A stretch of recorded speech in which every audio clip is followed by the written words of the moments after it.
wish you all the best, and I'm sure that you'll be able to provide a particular service. You may know the reason why we did do this was to be able to make these types of services more readily available to members of the public, and of course, for someone like yourself who can carry out those functions. So, brief introduction. Use a certificate. Let's take a photograph. Click to one. Do one more. Click to one.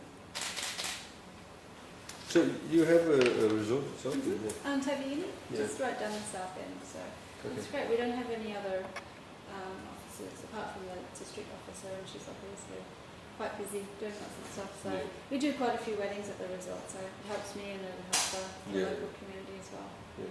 And we found that even a lot of local people now, they don't necessarily know the traditional ceremony that they used to. So That's right. they want to get married in the park and the beach and whatever. So, Yeah. apart from the tourists. Waterfalls, beaches, it's just underwater. We do underwater. Oh, really? weddings. Yeah. Believe it or not. Oh, wow. We have a lot of scuba divers at the Okay. resort. So I assume you do diving yourself? Yes, yeah. Don't be very worried if you want to. Just hold my breath. Nice meeting you. Thank you. All the best. Thank you for your time. Okay. Thank you.